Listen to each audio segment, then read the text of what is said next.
Good evening, everyone, and welcome to the regularly scheduled council meeting for February 24th. As we call the meeting to order, we'd just like to recognize that we are gathering on the traditional territories of the Coast and Strait Salish peoples, and specifically we recognize the Lekwungen people known today as the Songhees and Kasapsum, or Esquimalt nations, and their connections to these lands continue to this day. Our first order of business is just approval of the agenda. Can I have a mover and seconder? Moved and seconded. Any discussion? All those in favor? Any opposed? None opposed. We have 4 sets of minutes. I can move them all together, and if there's any changes, we can deal with them one by one. Moved all 4, seconded. Any changes, questions, amendments to any of those minutes? All right, all those in favor? Any opposed? None opposed. That carries. And we also need receipt of the committee minutes from public hearing. So moved to regular committee minutes of November 18th, seconded. Don't do any changes on that because they've already gone through an approval process. All those in favor? Any opposed? Opposed? Not opposed? That carries. My mayor's remarks tonight are very brief. I just want to recognize the organizers of the Coldest Night of the Year event that happened on Saturday evening. Always a great event that does some important fundraising. On Thursday, March 6th, upcoming, there is our first special budget meeting. So if people are interested in seeing us working away at our budget, that's the first of 3 special meetings scheduled. And I also just want to acknowledge that this, on March 8th, we have scheduled a Women in Leadership commemoration. That's International Women's Day, March 8th at 10 a.m. And that's happening on Beach Drive, and there'll be some more formal announcements of that event as well coming up. I should also just acknowledge this Wednesday or Thursday, is it Wednesday?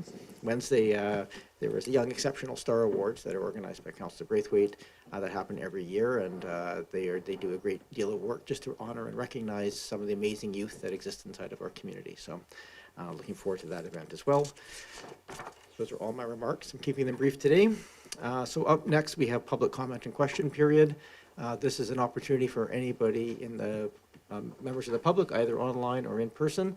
If you're online, I would just ask that you raise your hand through the Zoom app, or if you're calling into the 1-855 number, to hit *9 to raise your hand. But if this is things that are not on the agenda tonight, but are just of interest to the community, we make time in every meeting for people to come forward and talk to council about matters of interest. Would anybody like to come forward to speak to council? Please come forward. Yeah, that was just great. Yeah, so I'll give you brief instructions. So have a seat at the desk, and you just push the button in the middle that turns on the microphone. State your name, municipality of residence, and you have up to 3 minutes to talk to council. Okay, so this button. Push that button, yep. Then your name and municipality, and then you have 3 minutes. Okay, my name is Marilyn Lapointe, and I live in Oak Bay, Oker Avenue. Welcome. And is that it? Yeah, that's Okay, it. Welcome. so good evening, and I'm here tonight to speak about the Haltane and Foul Bay intersection. I would like a cyclist-controlled light at that intersection on the Oak Bay side. I use that corridor. It's a major bike corridor, and it's extremely busy with students, seniors, recreation cyclists, families. And because we don't have a light, we're often veering across Haltane to get to the pedestrian light. Cars are trying to turn left. It's confusing, it's unsafe, and it doesn't have to be like that. I've already written to Saanich because the other part is in Saanich, right? And they specifically said to me that the District of Oak Bay is leading this initiative, and that I should contact you, and so that's why I'm here tonight. Sure. Well, welcome and thank you. I can happy to provide an update on that. There is currently a proposal or a design that's just being finalized. It'll be coming back to council very soon in the next few weeks, I think. First draft to come back for us to move forward with, or to give some direction on at least. Right. That's the Haltane Estevan corridor, as well as the Henderson all the way through Elgin Road north-south corridor. That does include controlled crossing at Haltane in that draft design. So that is coming back to council. So you're correct, that does need it, and it is coming back to us as part Can of I the design. say one more thing? Yeah, you may. Please Really, go ahead. really quick. I know there's a lot of people, but you know, when you do have a cyclist-controlled light, and then you have, a marked line for the cars to stop, you also free up traffic, because there's cars waiting to cross Foul Bay and at rush hour at busy times. It just alleviates congestion. So we're all going, we're all flowing. cyclists are not crossing with pedestrians, and it just seems we got to do it. Yes, So, thank you, okay, thanks for listening. of course.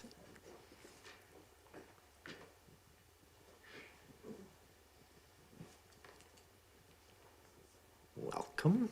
Same process, just name and municipality of residence. Make sure I came in my 3 minutes. Sure, please go ahead. It's Christy Kilpatrick from Oak Bay. A few days ago, I pulled out of my driveway on Epworth Street, which was reduced to a narrow single lane due to parked cars, and I headed north. As I slowly approached Haltane, a cyclist came around the corner. It was a high school-aged person, going considerably faster than me. He took the corner wide and had to swerve as I slammed on my brakes. He looked unnerved. I was unnerved. It was a close call. This wasn't the first time this happened, nor the third or the fourth. This is a frequent occurrence, particularly at school start and end times. Every morning and most afternoons, we walk our grandson to and from Willow School. Some days we cross east down at Haltane, and on others east down at Fair Street, where an 18-unit, 5.5-story development has been proposed. Both routes are already dangerous, with cars speeding down Haltane and eastbound at an alarming rate. The eastbound Haltane intersection is unusually wide, meaning children in particular are extremely vulnerable as they cross. Both corners have significant blind spots. Too many times I've seen and experienced close calls. There are two proposals coming forward in my neighborhood. One is for the aforementioned development at Fair and Easttown. As you already know from my neighbors, there are a myriad of problems with this development application. The other proposal is for bike routes that will impact Florence, Epworth, Carrick, and Haltane, and a lane and pathway between Haltane and Newton. This through an area already under severe parking pressure. Both the development and cycling route proposals stand to exacerbate significant existing safety concerns in our neighborhood. The development applicant is asked to be allowed to provide only 10 on-site parking spaces instead of the 40 that the current bylaw requires. Although the provision of some e-bikes and bike parking and storage is commendable, the reality is that most of the renters would also own at least one car. Most of us who prefer to cycle or walk still own a car for going farther afield, large grocery shops, and so on. The reality is that the proposed building would bring even more competition for street parking. And at the same time, the development proposal brings more cars. It also removes 3 street parking spots on eastbound for driveways in the loading zone. The bike route proposal would remove 19 more parking spots on Haltane and eastbound for a total removal of 22 street parking spaces. There is no place for those vehicles to go without contributing to already dangerous narrow tunnels on our local streets that cars speed through. We've been told by some of you that Oak Bay is looking for quick wins for cyclists. That shouldn't be at the expense of safety in our neighborhoods. We've also been told by all of you that engagement is a priority in Oak Bay. Our streets aren't just lines on a map. We live, work, and play on them. We're a vibrant neighborhood that has already done its part in absorbing density and the parking and traffic challenges that come along with it. Please take time for meaningful, two-way engagement with us, as we have repeatedly requested. That will lead to good, thoughtful planning. We need you to help us make our streets safer, not more dangerous than they already are. Thank you. Thank you, Ms. Kilpatrick. And I certainly would encourage anybody, as those applications, both the cycling infrastructure proposal coming back and any of the building applications, we do have the opportunity for people to come forward and provide input for those, and we do definitely encourage people to do so. So we look forward to that when it comes back. Anybody else wish to talk to council? Again, about items not on the agenda tonight, please come forward.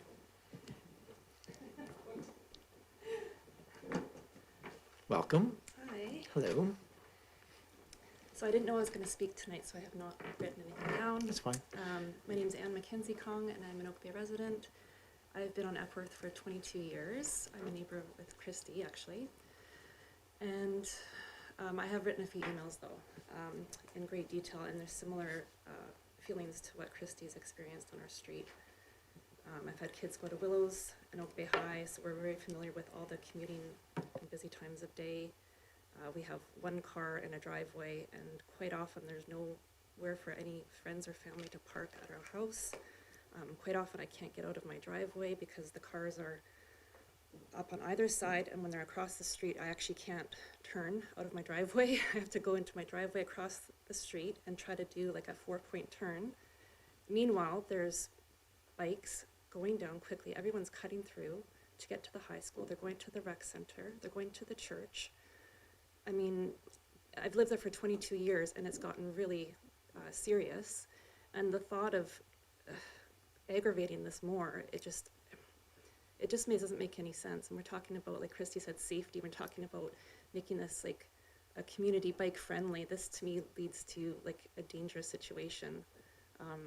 My husband commutes to work every day, and sometimes the planning that's gone in has caused dangerous scenarios. And I think sometimes everyone's eager to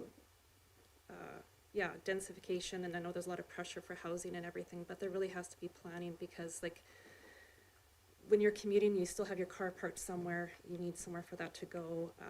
We can't plan too far ahead without, maybe if you have an electric car, whatever, they still take up these parking spaces. So I guess I'm just feeling a bit frustrated by how quickly things have been noticeably aggravated on our street.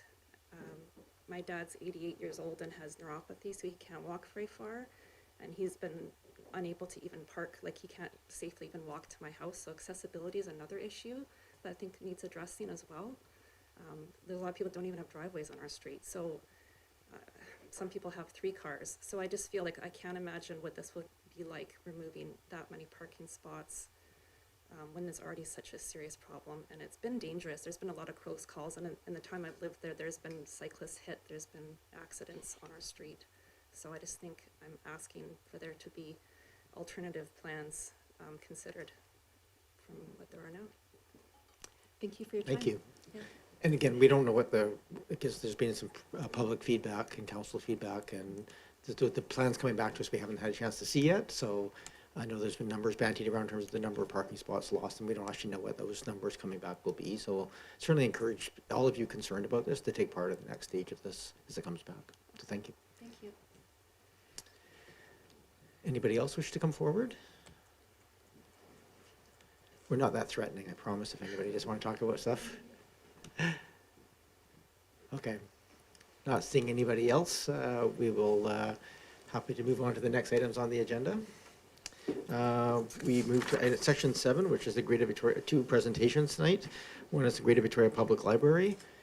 We have Maureen Sawa and Shahira Kher, my apologies. I think there's one of them as well, but please welcome.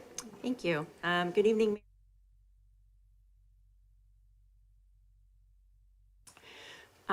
My name is Shahira Kher. I'm chair of the Greater Victoria Public Library Board and a citizen rep for the City of Victoria. With me to present this evening is our CEO, Maureen Sawa, and our Assistant Director of Finance, Melina Barnes. I would also like to recognize Councillor Andrew Appleton, who is your council rep on the board and has served as board chair for the past 2 years. The commitment of all of our councillor trustee members to represent the constituents across GVPL's 10-member municipalities is greatly appreciated. The Greater Victoria Public Library Board is committed to working with our municipal partners so that together we can build communities by providing citizens with equitable access to information, services, and resources to learn and grow. As one of the few free, accessible public spaces available for everyone, public libraries are relied upon not only as trusted sources of information and learning, but vital community hubs. As critical frontline services, we are committed to supporting the overall health and well-being of our community amidst unprecedented pressures to respond to the increasingly diverse needs and challenges facing the most vulnerable in our communities.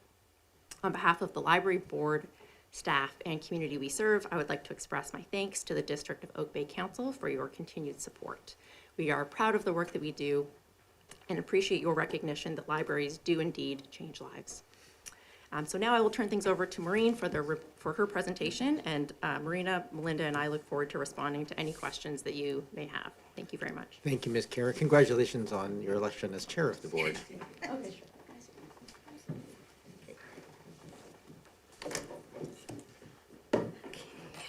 Thank you, Shahira, and thank you, Mayor Murdoch, and council and staff for the opportunity to be here this evening. It's always such a pleasure to see you. It seems like just a minute ago we were here last year, so thank you so much. I'm just going to make sure I'm doing this correctly. Down?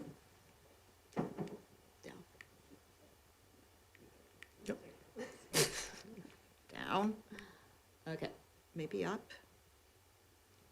Okay, thank you. I always like to begin these presentations with a reminder that our GBPL library system serves 10 of the 13 municipalities of the Capital Region District, as illustrated in this map, which shows the location of our 12 physical branches. Our shared service model, funded by our 10-member municipalities, enables residents within each municipality to have free and equitable access to a full range of services and resources. This allows GBPL to provide all residents with a standard of service that would not be possible for any one CRD municipality to offer individually. It's really our statement, your place to connect, discover, and imagine. I have to say GBPL's whole is truly greater than the sum of its parts. All right, I think, okay, it's actually up. Okay, how we are serving the community. I have some numbers that I'd just like to share with you. They're very impressive for the Oak Bay branch. Certainly, as you all know, digital circulation has seen, it continues to see quite an increase, highlighting the continued shift toward digital content and the increasing reliance on online resources and our success in investing in these services. But it's notable that Oak Bay saw a 15.4% increase in circulation of physical materials, ranking second in the system last year with 504,068 items circulating. The Oak Bay branch also ranks second system-wide out of 12 branches for checkouts and holds created last year. Visits to our physical spaces grew by 10.8% in 2024, affirming GBPL's role as a community hub. And Oak Bay's visits surged by 61.8% during 2024. Now, we know that some of this increase is due to the temporary closure that we experienced in 2023, but still it is a significant growth in usage. I also want to mention that the public procurer PC sessions at Oak Bay rose by 98.8% last year, underscoring our role in providing equitable access to technology, job applications, and essential services. And while the closure early in 2023 contributed to this increase, the data indicates a growing demand for library services in Oak Bay. And I just want to note that in response to this demand, 3 new public computers were installed at the Oak Bay branch last year to accommodate the demand. The Summer Reading Club system-wide engaged over 9,000 children, with Oak Bay distributing 900 reading records and 400 medals, which means 400 children completed the program. That's the 3rd highest in the system. These numbers tell a clear story. Demand for library services in Oak Bay is increasing. So just very quickly, I want to go through a couple of highlights that we're committed to removing barriers and expanding access.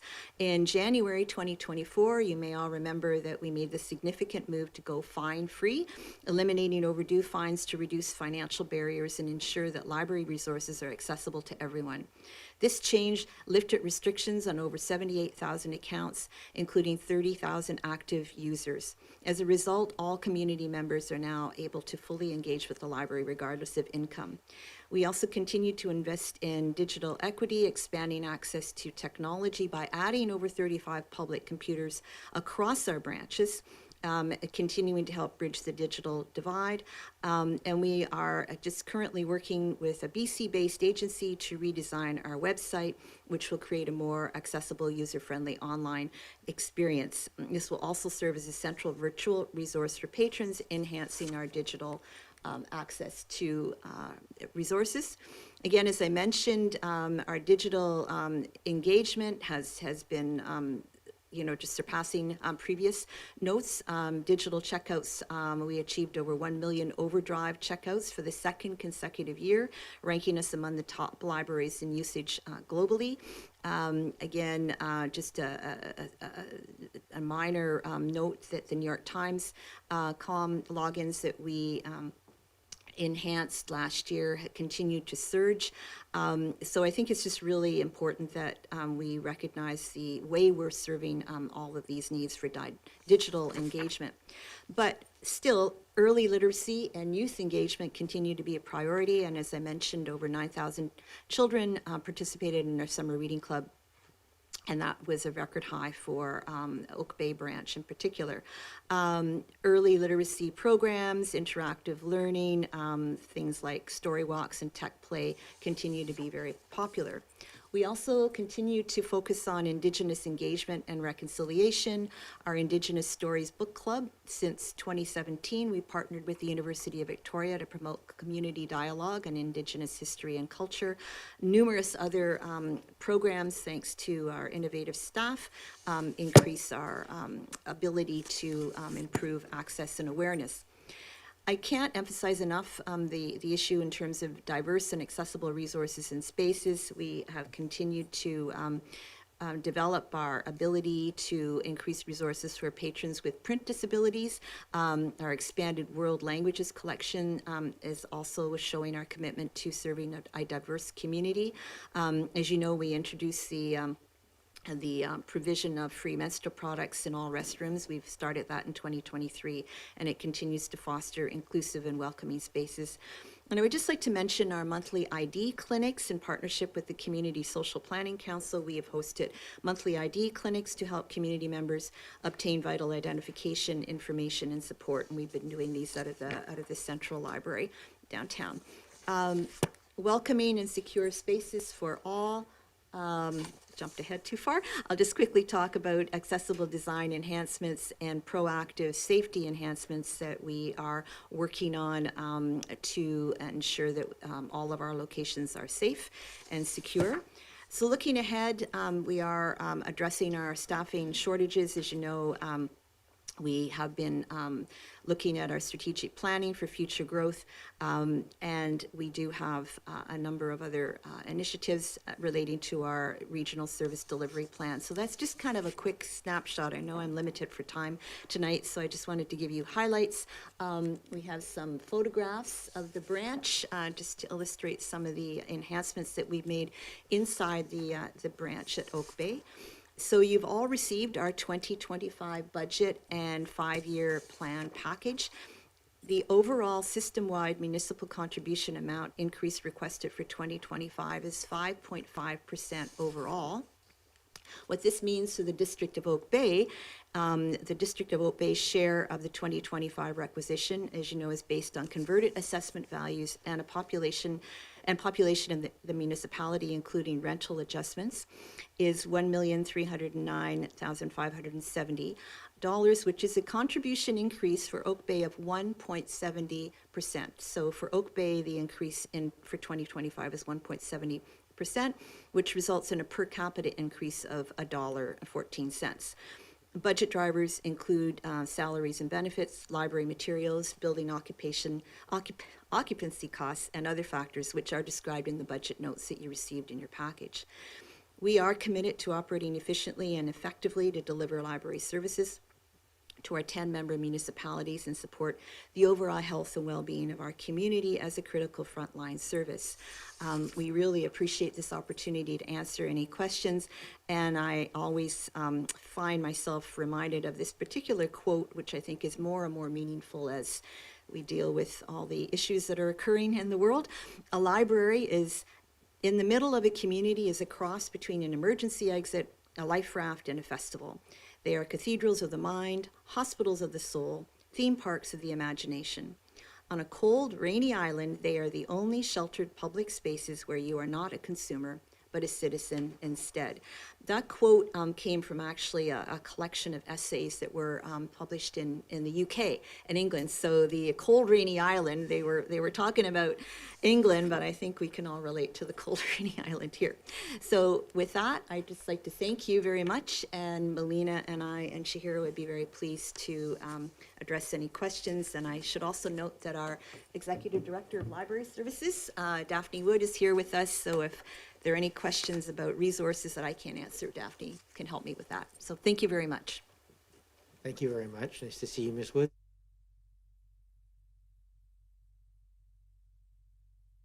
Braithwaite and then Watson.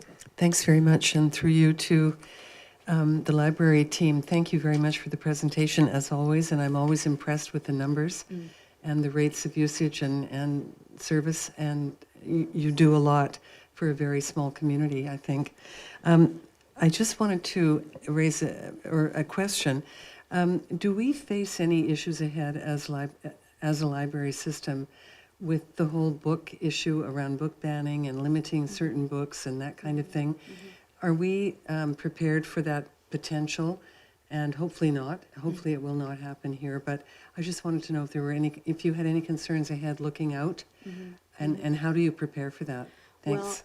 Well, that's certainly on the minds of public libraries right across Canada and North America, much more acute in the United States right now. As a member of the Canadian Urban Library Council, there's quite a lot of work being done in terms of advocating for free expression, freedom of speech. I know Daphne and is involved with reviewing our collection policy, and the board will be looking at that shortly, as well as intellectual freedom, in terms of just reviewing our policies and updating. But we're very much aware. I think that we are sensitive to the concerns of our citizens, but also really stand by the role of the public library. Thank you. I really appreciate that answer. Thank you. Thanks. Thank you, Councillor Green. I have Councillor Braithwaite, then Watson. Thank you, and through you, Mayor, thanks for the presentation. I'm thrilled to hear about the monthly ID clinics that you're doing with the Community Planning Social Council, because we used to do them with United Way when I was with United Way, and it's a great service for the community. So I'm really thrilled to hear that it's ongoing through the library. My question is, I heard you say in your presentation that there's a large increase in online borrowing, but also that there's an increase in people visiting the library. Yep. Because my question was going to be, so if there's an increase in online borrowing, then are we buying less books? But then you said that there was an increase in people going into the library. So is there a bit of a decrease in what we're spending on actual physical books, or no?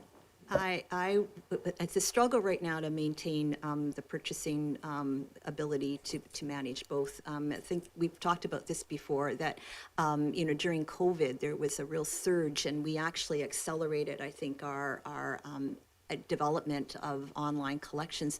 But certainly for Greater Victoria, the demand for print materials has not ceased. So I would just express kudos to our collection staff and to Daphne and her leadership for we've been able to manage both, but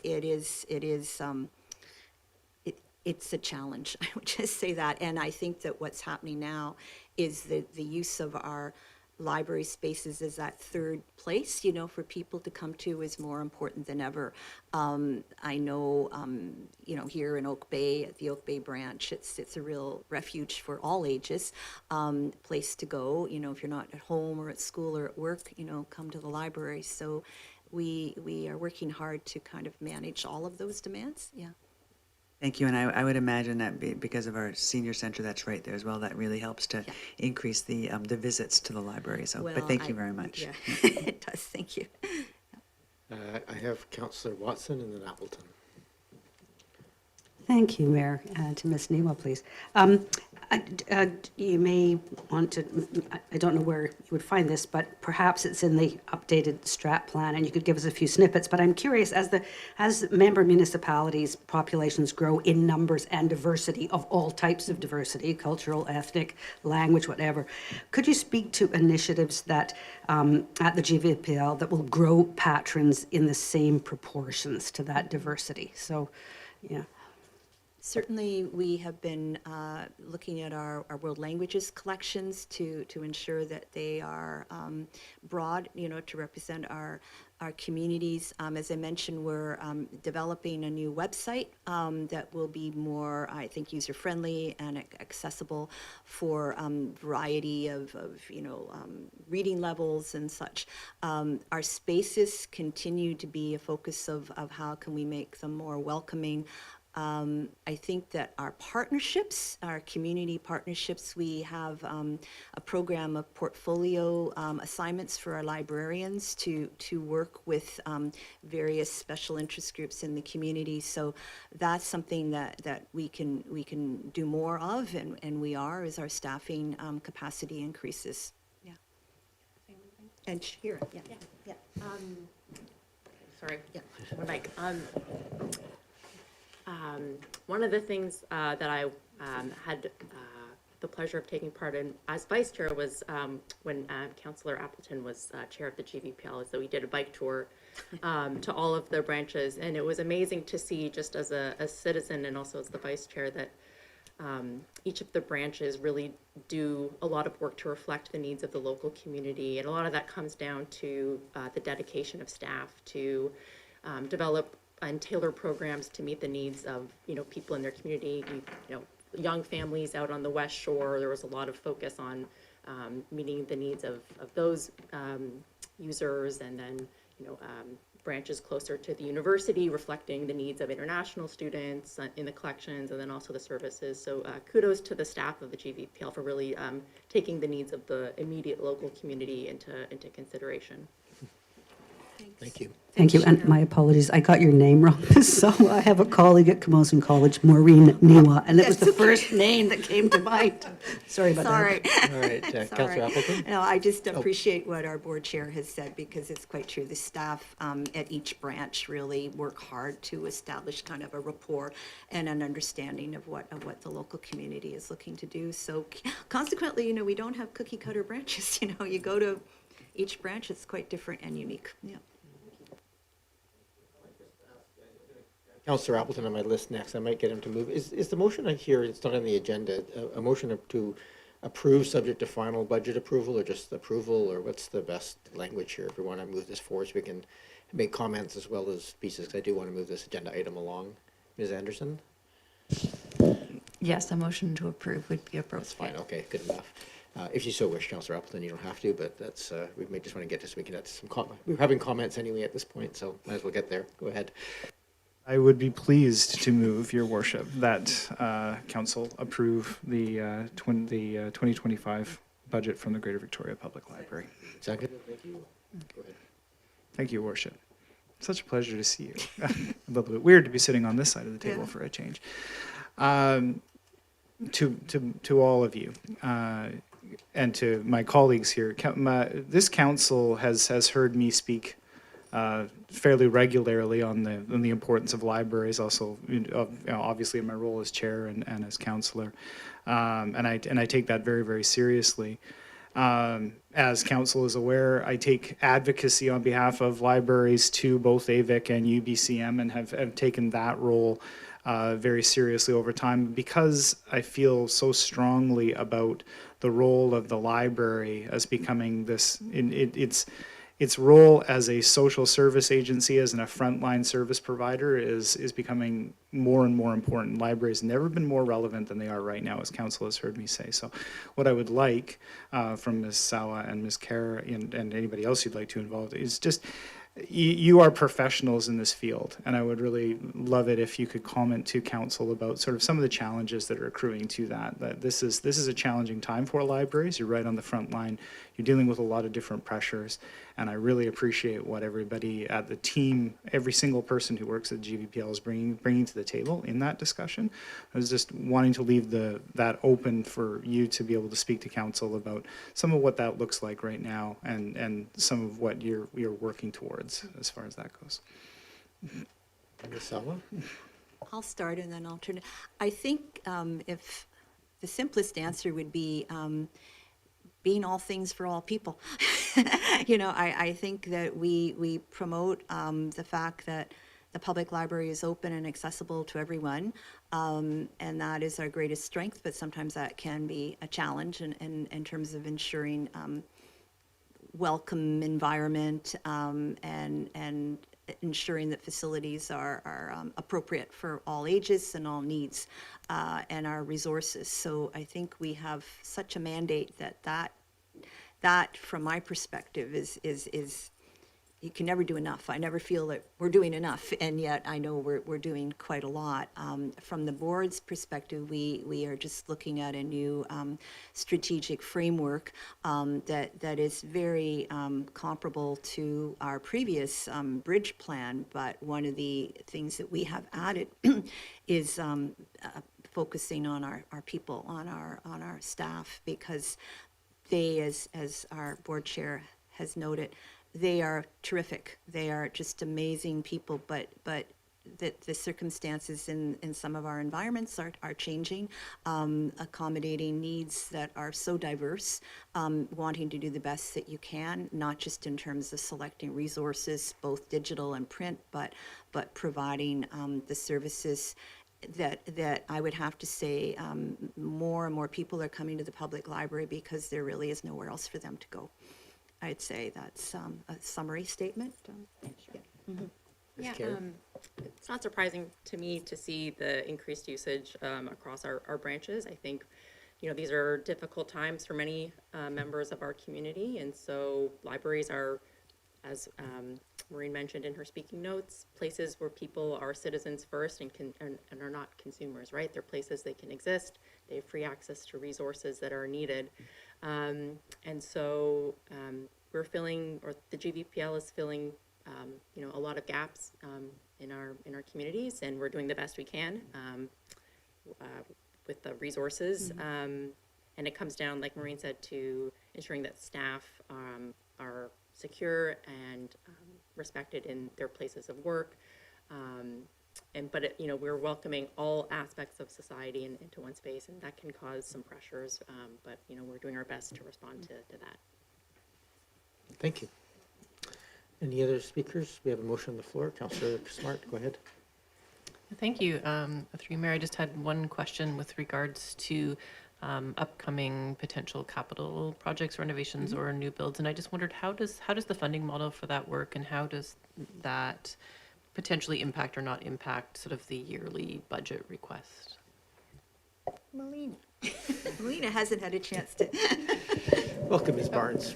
Thank you. So in terms of capital projects, I'm sure you're aware each municipality is responsible for the base buildings that are provided that the libraries exist in. Capital projects are planned for. We have a 5-year plan within our budget, and so they're really based on priority within our different branches. We do use our replacement reserve to save money for those capital projects, and then use that to fund each year's capital projects. And we stick to a fairly recurring budget of about $400,000 a year for capital projects. And that includes vehicles as well. Thank you. Thank you. I don't see anybody else, so I'm ready to call the question. I did just want to express on behalf of our district, our appreciation to Councillor Appleton for his work on the board, and B, all the work that the board, library board, and the staff do on a day-to-day basis. I know it's a complicated organization with all the different municipalities and with all of the changing technologies and the other pieces. And really, I think as much as some of the usage is driven by perhaps changing demographics and needs, a lot of it is driven by you providing a service and a product that people want and get benefit from. And you're doing a great job of meeting that need and responding. So I just want to say thank you for all that work that goes in. Thank you. With that, I have a motion on the floor. All those in favor? Any opposed? None opposed. That carries. Thank you very much. We'll let you get on with your evening. Thank you very, very much. It All was right. great to see you again. Thank you. You too. Take Thanks care. for your support. We move to item 7.2, which is the Oak Bay Budget Departmental Provisional Budget Amendment. We have Chief Channon here with us. You can stay where you are, Chief, if you want. There's no need to come to the middle part. Good evening, Your Worship and Council.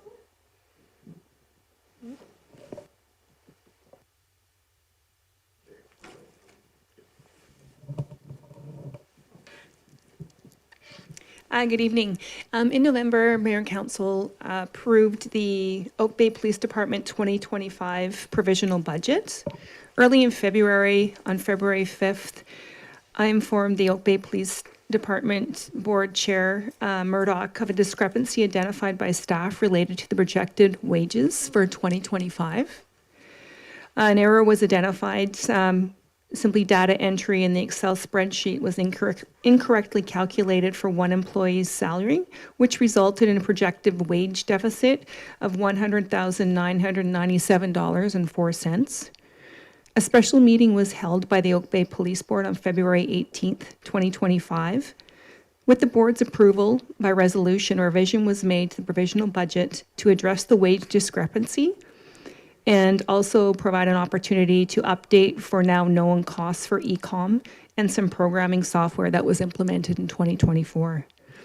The revision to the approved provisional police budget now reflects an increase from 9% to 10.3%, which is an increase of $83,900, reflected in an overall tax increase of 1.58% to now 1.81%. It's my request at this time for your consideration and approval of the provisional budget with revisions that have been incorporated for the Oak Bay Police Department provisional budget for 2025. Thank you, Chief. It probably just bears a little bit of context as well, that this is a separate item largely because under the way that the police budgets work is they get approved by the police board, they come to the council, council approves them. If they don't approve them, then there's a series of situations that can happen. But because it's not sort of built into the municipal budget, it was important that it come back. It had been dealt with separately as a piece, and so those changes really had to be dealt with as a special piece. So that's why it's here in front of council now. Councillor Braithwaite. Thanks, Mayor. And through you to Chief Shannon.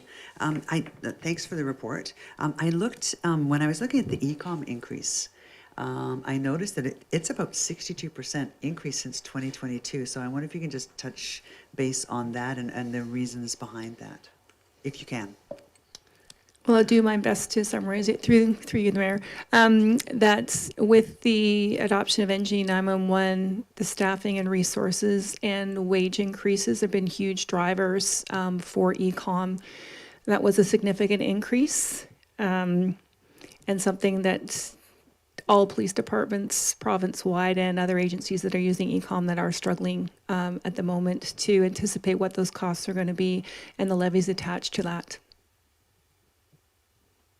And I will point out the police board has raised this on a number of occasions, and has their staff, I think even the CEO of ECOM coming to the police board to talk about some of these drivers. There is also a governance review happening now for that, because it's had a strange issue that the governance has been entirely Lower Mainland providers, where the payers are often all over the province, and so there's been no opportunity for voice at a board level back to ECOM and to reflect some of these things. So there's a lot of stuff going on with ECOM, but the reality is that there's essentially no options for pushing back on any of the increases. They just come and you have to deal with them. Thank you for that further explanation. And then the other thing I wanted to touch on was it's great that we're going to have 6 out of 7 of our vehicles that are going to be electric. I think that's wonderful. And you talked a little bit in your report about the lack of chargers at the station.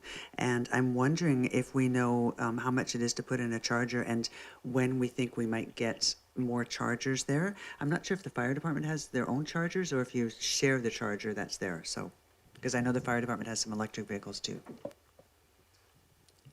Through you, Your Worship, I'm happy to see that David Graham's online this evening, and I'm also very pleased to say that we do have our chargers all up and running. They've been functional for at least 3 months, I believe, I'm guessing at that, but they're servicing our vehicles very well. We have just received back our EV that was in the Lower Mainland being outfitted, and have had great feedback from staff, and we're excited about that. But we're grateful to the district for getting those capital projects moving and providing the infrastructure that we need to move to a greener way of doing police business. Thank you very much. Thank you. I'll extend that appreciation to you, Mr. Graham, since you're here online. I know there was problems, some potentially very long timelines for BC Hydro to get the required power into there, so to get it in that timely fashion was a lot of work, I know, on the back end, so thank you for that. Other questions? Councillor Appleton. Thank you, Your Worship. And through you to the Chief. I appreciate the update on sort of the discrepancy that was identified, and I guess my question is fairly simple. Is there some sort of redundancy in the system, or some sort of systems improvement that's been put in place to avoid the same thing happening? Or I think understood at one point that that some of the district's improvements in sort of data management and data handling might also extend to police, but I may have been incorrect about that. So I'm just kind of wondering whether there's a process improvement to be found here. Through your worship, there's nothing I can concretely speak to about that. However, this has certainly turned our minds to what can we do between now and next budget time to have those safeguards in place to ensure that a decimal error like this doesn't happen again. I don't come to mayor and council lightly with this. I was very confident with the budget that I presented initially, being very true and mindful of actual costs from our previous years, and was appreciative of the support and understanding of the police board with where we could, and do so in good consideration for the operations that need to happen at the police department, but also very mindful of the taxpayer dollars that do to fund our organization and ensure safety in the District of Oak Bay. Don't see other questions. So it's moved and seconded. Any other discussion? Thank you. I do also want to extend my appreciation to the police board, who did scrabble together a special meeting, and people came in from all over, remotely from very far away in some cases, to deal with the matter. So I do appreciate that as well. With that, I'll call the question. All those in favor? Any opposed? None opposed? That carries. Thank you very much, Chief. Thank you. Have a good evening. Moving on, we go to item 8, which is a grant application for UBCM Community Engagement Preparedness Fund. Chief McDonald. Good evening, Your Worship and members of council. Happy to be here tonight with Ms. Shank. You've got before you a staff report concerning a grant application for UBCM Community Emergency Preparedness Fund proposal. You've had an opportunity to review the report. Ms. Shank and I are happy to answer any questions, and I'm also happy to say that Ms. Shank is an extremely quick study and has been the architect of putting the application itself together in very short order, as well as reviewing it with strategic initiatives to ensure there's consistent alignment with the district's initiatives. In particular, how it aligns with our Indigenous truth and reconciliation perspectives, because that is a big part of EDMA moving forward. And yeah, we're happy to answer any questions you may have at this time. Thank you very much. Are there any questions? Don't usually have a lot of angry debate about asking for money. I'll move receipt. Move receipt of the report. Moved and seconded. All those in favor? Any opposed? None opposed? Move the staff recommendation. Moved and seconded. Thank you. This is to apply for the grant and have support. And any discussion? Seeing none. All those in favor? Any opposed? None opposed? Thank you very much. Good luck with the grant. Certainly hope that comes through. That's it's nice when they can fund up to 100% of equipment. That's always those are the kind of grants we like. We move now to next item does have is subject to public input. So just for anybody who wishes to participate in that online or in person, probably not in person, given how empty the room is. We will have a brief introduction of the item for Mr. Green, and then we will have questions of council. We will turn to members of the public. After that, we'll come back to this table for resolutions and debate.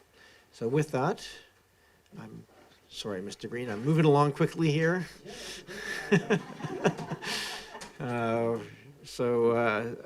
is for 2560 Orchard Avenue, the Heritage Register Edition HAD 00015. I'm just talking aloud here so you can get everything signed in.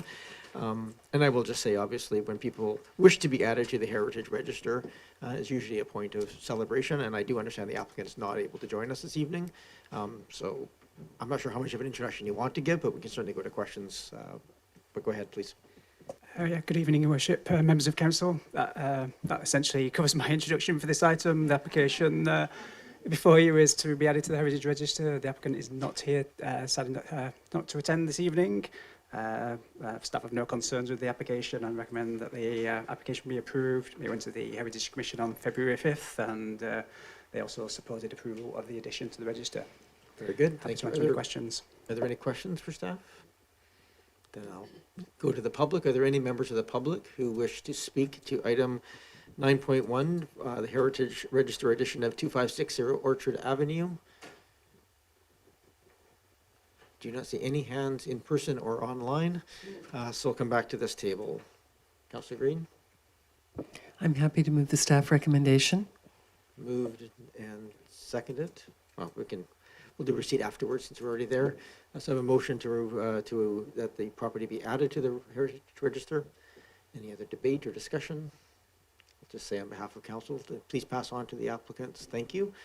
We always like capturing these stories and the history of these buildings, and the Register is so effective at doing that. So with that, I will call the question. All those in favor? Any opposed, unopposed? Also need a motion to receive the report. Moved and seconded. All those in favor? Any opposed, unopposed? Councillor Watson. And I'd just like to add, I do know the applicants personally, and I saw them yesterday, and I saw this was in the agenda and thanked them for doing so. So, yeah. Great. Thank you. They're pleased to be able to contribute to our heritage landscape. Great. We are moving now to section 10. 10.1 is upland setting and design for 3355 Uplands Road. Mr. Muller's not here, so Mr. Green, I assume you're presenting this? Thank you, Your Worship.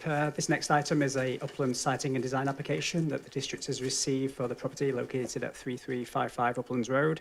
The application is proposing the installation of a new bedroom window on the northwest side of the principal building. The application was presented to the advisory design panel on February the 11th, and the panel supported the application. Staff have no concerns with the application and are recommending that the application be approved. Happy to answer any questions that council may have. Thank you. Hard to get ones that are simpler than this one. Can I get a motion to receive the report? Moved and seconded. All those in favor? Any opposed, unopposed? Is there any discussion people wish to have on this? Questions? Councillor Watson? I just want to say that this is about as simple as they come. Do you want to move the recommendation? I will move the For recommendation. approval? Moved and For seconded. approval. Thank you. Any discussion? Seeing none, all those in, oh, Councillor Green? Just a quick comment. This is one of the older Uplands homes, and it's really nice to see it being improved and upgraded rather than demolished. Yes. Hopefully we don't get to the point where people are demolishing buildings for the sake of a window. That'd be very embarrassing. But you're right. It is always good to see this work happening. With that, all those in favor? Any opposed? None opposed. That carries. Moving to 10.2, we have another upland siting and design for 3100 Beach Drive. Mr. Green, over to you again, and we do have the applicant, representative of the applicant here as well. Please go ahead. This next item is also an upland site and design application that district has received for the property located at 3100 Beach Drive. Council may recall that they approved upland site and design application for this property on October the 28th of last year for renovation to the building. Since that time, the new property owner would like to amend the plans to include a mudroom addition and revised plans for the previously approved deck extension. This application was presented to the advisory design panel on February 11th, and the panel supported the application. Once again, staff have no concerns with the application and are recommending that the application be approved. The applicant is also here in case there are questions for them. Happy to answer any questions that council may have. Thank you very much, Mr. Green. Are there any questions on this? Not seeing any. It's not for public input, so perhaps a motion to receive the report. Moved, seconded. Thank you. All those in favor? Any opposed, none opposed? Councillor Watson? With the staff recommendation to Moved and approve. seconded. the Thank application. you. Any discussion? All those in favor? Any opposed, none opposed? Mr. Whitney, good luck with the project. Yeah, thanks for coming in for that. Moved now to item 10.3, the heritage alteration permit for 2390 San Carlos Avenue. Mr. Green? Thank you, Your Worship. This next item is a heritage alteration permit that the district has received for the property located at 2390 San Carlos Avenue. As the property is heritage designated and located within the Prospect Heritage Conservation Area, a heritage alteration permit is required. Council may recall that they approved a heritage 25th, 2023. Since that time, the applicant is wishing to change the proposal, and so the application of the property and configuring of the interior of the home. The new proposal is now seeking alterations to the rear of the property only and essentially reduce the scope of the work and essentially removing the proposed rear addition that was previously proposed The renovation now proposes a more simpler form to the rear, including the inclusion of French doors to the rear garden and alterations to the rear windows and removal of one chimney from the rear. This application was presented to the Heritage Commission on February the 5th, and the Commission supported the application. Once again, staff have no concerns with the application and are recommending that the application be approved. And the applicant is also here in case there are questions for them. Very good. Go ahead, Councillor Watson. Thank you, Mayor. Yes, I do have a question for the applicant, and it has to do with the chimneys. I'll just wait till he comes forward. Sure. Can you just state your name and the municipality, residence, or business for the record, and then you can answer the question once Councillor Watson asks it. Go ahead, Councillor Watson. Thank you. From the street where we have access to see, only one chimney is visible. On the plans, it looks like 3 chimneys are drawn in, 2 smaller ones that really barely exceed the first story level. And that was my reading of just the drawings, but maybe I've got that wrong. So I guess I would just be confirming that there are, in fact, only 2 chimneys attached to the house, and only one is being removed. Thank you. Through your worship, Mark Holland, I live in Saanich, and I'm here as the applicant on behalf of the owners.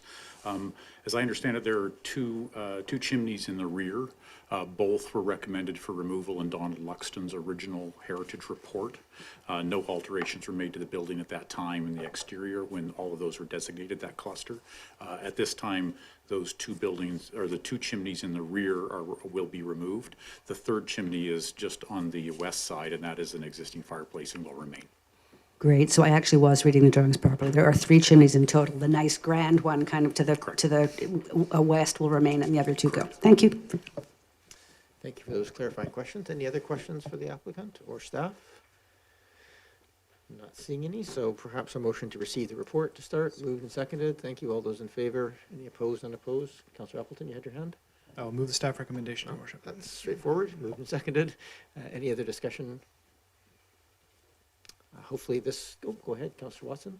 Yes, if I may, I'd like to move an amendment to the staff recommendation that in addition to the approval, that the applicant be required to submit a materials palette board to support the palette choices and materials. Sure, before I get a seconder for that, I might just turn to staff. I know that the material palette pieces are part generally of the HAP in these conditions, are they not? So maybe just for my clarification, what such a motion would change, Mr. Green? We did on the last permit, but given that that was a much bigger proposal, I think we asked for a pallet board. In this case, we haven't included it, I don't believe, in the draft permit. Obviously, and therefore, council could request that, and I'm sure that the applicant would also be willing to submit that pallet board for particularly for the window fenestration detail, I guess, that would apply to. Mr. Holland, just because before I get a seconder, I just want to make sure we hear from you what your understanding of what that would mean, and just any response to that. Thank you, Your Worship. The materials that will be used are identical to the existing materials. It'll be exactly the same as the existing ones, the gray stucco. In the original HAP that council approved, the back door, the new back doors that access the rear garden were sliders, and in reconsideration of that, they felt that French doors would be more in keeping with the historical nature of the home, and so we're replacing those with wood French doors. So we'd be happy to provide a materials palette, but it'll be identical to the existing building in all ways.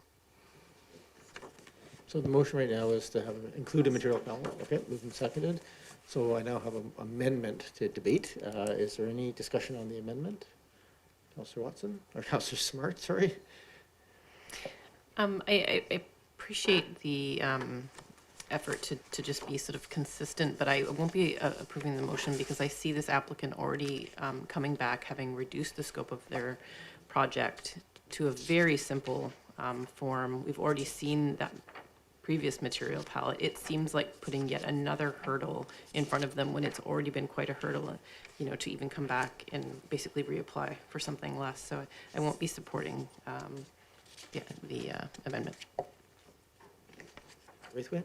Thank you. And actually, the reason I am supporting it is because I think it should be consistent, and I think that it then alleviates any concerns that we might have that perhaps the proper materials are not being used. So that's why I seconded the motion, and I think it's a good thing for us to follow the process that is set out for an HAP.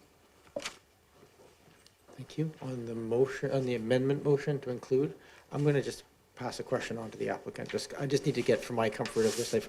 I understand both arguments. I just want to understand what is the impact to the applicant to produce a materials palette in this case? I just want to get a sense of what that looks like. Thank you, Your Worship. If the submission of the materials palette is essentially a paper submission that outlines all of those details of what we're doing, that's not a problem. Okay. If we need to bring in physical replicas of doors and windows, that's another one. But I think a paper provision of that would be no problem. Okay, thank you. Hearing that, I'll be supportive of the motion. Any other discussion on the amendment? Go ahead, Councillor Patterson. Yes, well, I appreciate it. I do notice that the Heritage Commission did recommend that we approve this, and so I think that if they were satisfied with what was presented to them, I won't support this motion, but I understand it being made. But I look to the Heritage Commission as more expert than I am. So right now we have a motion to amend to include a materials palette. The world is not changing on this axis either way on this vote, so I'm going to call the question. All those in favor and opposed? Councillor Smart and Patterson opposed. That does carry. So the motion as amended is now live. Any other discussion on that motion? Seeing none, all those in favor? Any opposed? None opposed. That carries. Thank you very much, Mr. Holland, and good luck with your clients with their amendments. We move to 10.4, which is the Heritage Alteration Permit 00031 for 1633 Prospect Place. Mr. Green. Thank you, Your Worship. This next item is a heritage alteration permit that the district has received for the property located at 1633 Prospect Place. The property is not heritage designated, but is located within the Prospect Heritage Conservation Area, and as such, a heritage alteration permit is required prior to a building permit being issued for any alteration to the exterior of the property. The application is proposing exterior alterations involving the addition of 2 small windows to the south on the interior side elevation, on either side of the existing chimney, and the enclosure of an existing open-air balcony located on the rear elevation on the 2nd story of the home. This application was presented to the Heritage Commission on February 5th, and the Heritage Commission supported the application. Staff have no concerns with the application and recommended the application be approved. The applicant was invited to the meeting, but I don't see them, obviously certainly not in the room, and I don't see them online. Thank you very much. Do note this is a 1990s house located within the Heritage Conservation Area, so not the house, but just the changes in context with the Heritage Conservation Area. Are there any questions from members of council to staff? I don't see any, so perhaps we'll get a motion to receive the report. Moved and seconded. All those in favor? Any opposed? Unopposed? And then another motion from council to approve or not. Approval. Moved and seconded. Thank you. Any discussion or debate? All those in favor? Any opposed? None opposed? That carries. Thank you very much, and thank you very much, Mr. Green. We have next bylaws. So we have for the tree protection bylaw recommendations for some amendments. We had a first, second, and third reading of the tree protection bylaw a couple of weeks ago. So the recommendation from staff is just catching a few things and bringing it back. Mr. Green, do you wish to speak to this outside of the report itself? No, Your Worship, yeah, nothing to add. Obviously, the bylaws are for adoption, and obviously there is a later item in relation to the tree protection bylaw in terms of rescinding third reading and going back to second reading on that amendment to the tree protection bylaw. Okay, thank you. Are there questions of staff on the recommended changes on here? So perhaps I might have somebody walk through the series of pieces here, which is first we'll receive the report, then rescind, then do the striking and replacing, and then the second and third reading of that. Somebody have it in front of them? I'll move receipt. Moved, seconded. All those in favor? Any opposed, unopposed? And I'll move that third reading of the tree protection bylaw number 4742-2020, amendment bylaw number 4893-2025 be rescinded. and seconded, thank you. Any discussion? All those in favor? Any opposed, none opposed? And that the tree protection bylaw number 4742, 2020, amendment bylaw number 4893, 2025 be amended by striking section 6 and replacing with the following. Do I need to read Do the whole not need to following? read it all, no, God, Thank- no, With the please. following as on the agenda? Moved and seconded. Thank you. Any discussion on those? I do appreciate staff just flagging the fact that they're consistent for both the infill and the regular building pieces, but Mr. Green, you look like you wish to say something. Yes, sorry, I should have just added on that. Sorry, I was just losing my track of where I was on the agenda with all the other permits and the like. But yes, this was an amendment that came forward from my colleagues in Parks following council giving first and second reading or reviewing that bylaw back on February the 10th, that Parks also had a further amendment they wished to make. So we tried to do our best to make that happen, as we could see the benefit of what they were trying to do in terms of allowing the tree canopy targets to also apply at both when a principal building is being constructed as well as a new accessory dwelling unit. Very good. Don't see any other discussion. I'm ready to call the question. All those in favor? Any opposed? None opposed? And further, that tree protection bylaw number 4742, 2020, amendment bylaw number 4893, 2025 be read a third time as amended. Moved and seconded. All those in favor? Any opposed? None opposed? That carries. That will come back for adoption at the next meeting. We move to section 11, bylaws and permits. We have two motions for adoption. They do have to be read as they are adoption pieces. So, Councillor Appleton, you look like you're ready to speak. I will take over from Councillor Braithwaite, Your Worship. So I will move that parking facilities bylaw number 3540, 1986, amendment bylaw number 4895, 2025 be adopted. Seconder, seconded. Thank you. We don't usually debate adoption, but it is the last chance for anybody that has come up with something that they wish to change or flag. Not seeing any. All those in favor? Any opposed? None opposed? Well, better to catch it now than not. 11.3. This is the driveway access bylaw, Your Worship? Correct.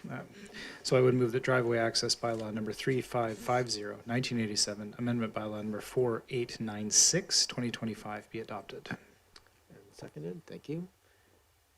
Seeing if there's any other discussion. Not seeing any. All those in favor? Any opposed? None opposed. That carries. And then we move on to new business, which is public input at the call of the chair. There was just a small change, I think, to the motion. So perhaps if you give me. Beautiful. So I've asked Councillor Appleton just to read the slight change variation into the record, as opposed to going through an amendment process. They're minor in nature, but Councillor Appleton, probably good just because there might be people at home who just should hear the amended version. Do you mind reading the amended version to the record? Absolutely not, Your Worship. So just, yeah, and I appreciate the provision of the printed copy of this. Thank you very much. The clean version just reflects some small changes with respect to dates of implementation, simplifies the language. So nothing of substance here. But the full text of the motion in the revised version is, I would move that it be resolved that in the event widespread tariffs are implemented by the United States during 2025, that the district's purchasing policy be immediately amended to prohibit the district from purchasing goods and services directly from American vendors and providers, unless those goods or services are essential to the health and safety of Oak Bay residents and/or no alternative sources are available. And further, that the policy acknowledge that some local vendors and contractors may rely on U.S. goods and services to conduct their business, and in those cases, the vendors and contractors are considered local for the purposes of providing goods and services to the District of Oak Bay. And should the American tariffs be implemented and subsequently removed, that this amendment to policy be revisited by Council.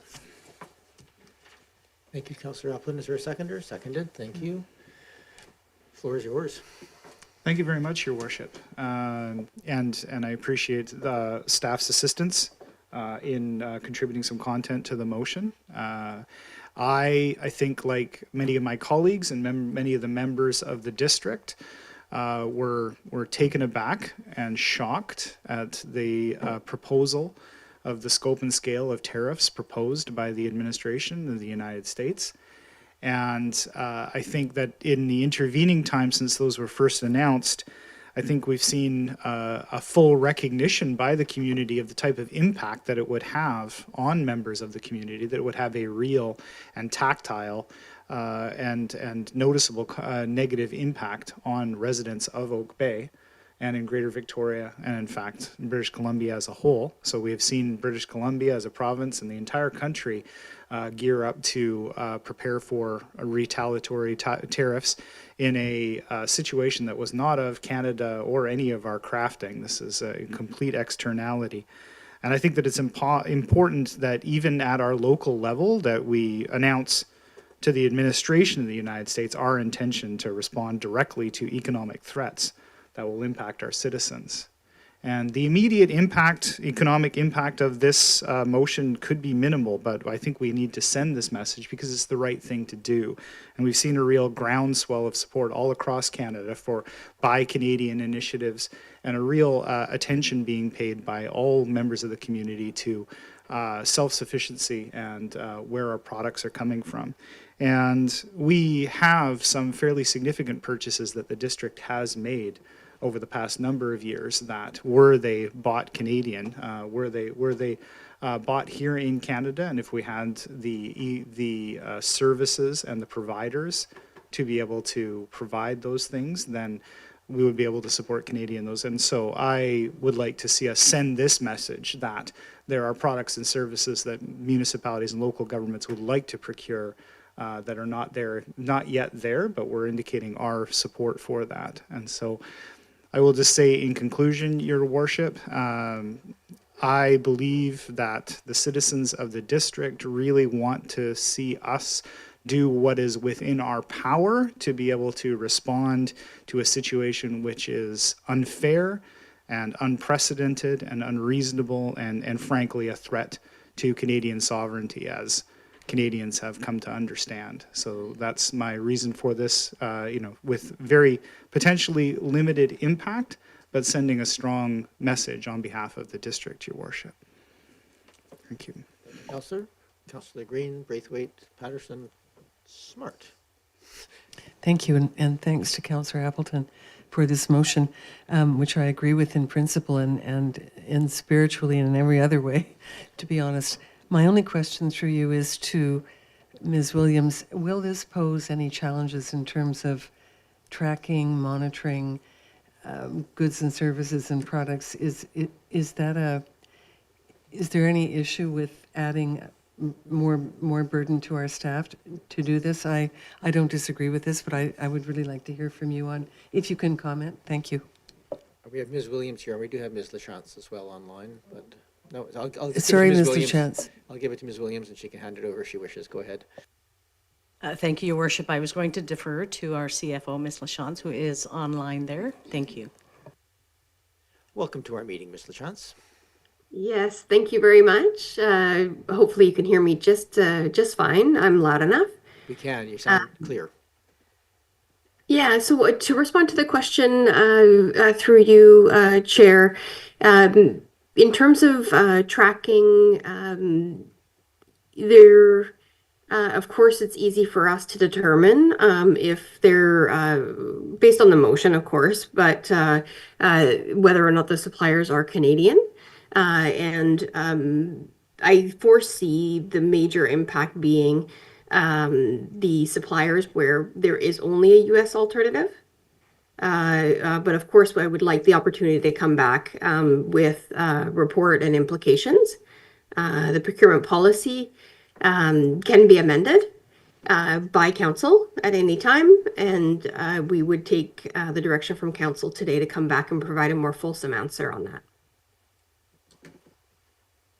Thank you. Thank you very much. Councillor Braithwaite, Patterson, and then Smart. Thank you, and I agree with what Councillor Green said about this. The only question I have is, I'm assuming that because it says services are essential to the health and safety of Oak Bay residents, that, for example, our fire trucks, which we inevitably have to get from the United States because there's no producer in Canada, and perhaps even other emergency vehicles, that they would not fall under this. I know we did just purchase an electric or fire truck in the past year or so, and I'm not sure what's on the books for coming up, but I would hate to see us not be able to purchase something like that, but I'm assuming that that line in there, because it would be essential to the health and safety of Oak Bay residents, that it would be okay. Sure, and I just want to point out, maybe I'll get to Councillor Appleton, that there was a language change here that added the and or no alternative sources are available. So the word or was added to deal with issues that I think software licensing was another area of concern raised, that there might not be any other options available, and that would prevent it. So that small word or, I think, should probably deal with that matter. Councillor Appleton, do you wish to add anything else? Yeah, thank you, Your Worship. And the fire apparatus was exactly the example that I had in mind when crafting the language for it. So I appreciate Councillor Braithwaite's comments. But this is also relevant to my comment, just in my motivation that fire truck, as Council will recall, was the better part of $2 million. And so when we talk about the kind of economic effect that even a fairly small municipality such as Oak Bay can have, I would really like to, and I am not singling out any individual supplier or any individual sector for measures here, but I am just saying that as we look forward into the future, and as Canada looks forward into the future as to how it can make a more robust economy and where sectors could be developed, where there could be alternatives created in Canada, I, for one, would love for us to have an opportunity to buy Canadian fire apparatus. Thank you. I have Councillor Patterson and Smart. Yes, thank you, Mayor. As a seconder to the motion here, I of course support the spirit of it, but I would like a bit of clarification on amending our existing policy. When I look at the purchasing policy under section 2.3 and even 7.1, it does outline considerations including socially beneficial considerations. My understanding of socially beneficial means safeguarding long-term interests of society. So I am hoping somehow that could be emphasized so that it's not redrafting the entire policy. And further, I'm just seeking some clarification on the practical application of enforcing it. There will be contractors that may be doing work for the district where they have purchased materials for projects prior to tariffs coming in. And so, you know, the extent of enforcing this, does it, and the practicality of that. And I'm just wondering if Councillor Appleton could just perhaps share with us I will what be his happy to thoughts are. pass it over to Councillor Appleton to answer the question. Go ahead, Councillor Appleton. Thank you very much, Your Worship, and I appreciate Councillor Patterson's comment. Again, something that I was considering. I appreciate that. Started with the purchasing policy and looked at the content that was within and worked outwards from there. Certainly, this second portion of the motion, acknowledging that some local vendors and contractors may rely on U.S. goods and services. In those cases, the vendors and contractors are considered local. So this was essentially recognizing that this is the district's decision on direct procurement of goods and services that are guided by the procurement policy. It's not intended, or my intention was not to create a punitive or a regulatory scheme for contractors or other providers. They have the ability to take such measures as they see as appropriate, but I did not want with the motion to create negative knock-on effects for Canadian contractors or Canadian providers by the creation of that. They can evaluate their way forward as they see fit. Thank you. Thank you very much. I do appreciate that clarification because I think our policy is actually quite well written for emerging situations. And so with that clarification, I'm very supportive of this. Smart. Yeah, thank you. I'm very supportive of this coming forward. I just had one question just for clarification, and that was around, does this apply to U.S.-owned franchises and chain stores, or would they, just because they exist here, be considered local? Sure. I think I may have to go to Ms. LaChance for that answer, because I think that's an interpretation question.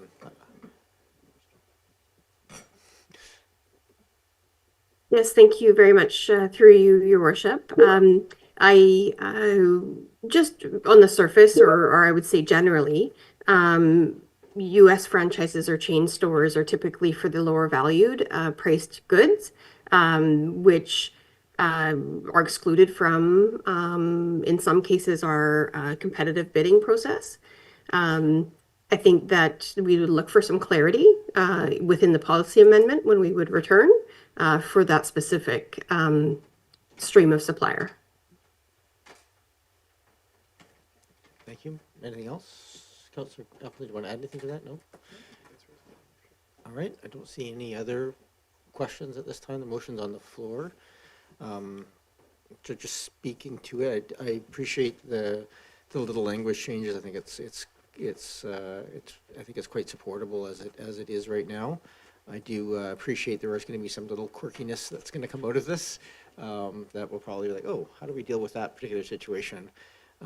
But I feel fairly comforted in, information coming back from staff, but also the sort of broad consideration of the and/or cases in there to kind of allow for those kind of the odd situations to still be dealt with and not leaving us unable to manage operations, which is of course the key thing.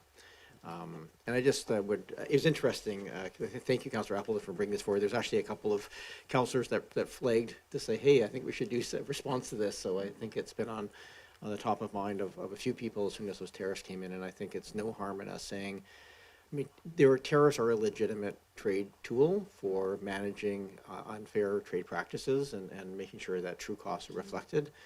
This is clearly not what this is being intended by the U.S. in this situation, and so I think it's on all of us to make sure that we're doing what we can to support our nation in times like this. So thank you for bringing it forward, and I am supportive of the motion. Don't see any other discussion. I will call the question. All those in favor? Any opposed? None opposed. That carries. We look forward to, I guess that's it on this item. I don't actually have, there's no other motions. Is there any other new business before we call for adjournment? All right, then I have a motion to adjourn. Moved, seconded. All those in favor? Any opposed? Opposed. I said 9. Thank you, everybody. Thank you for all of you online, and we will see you next week.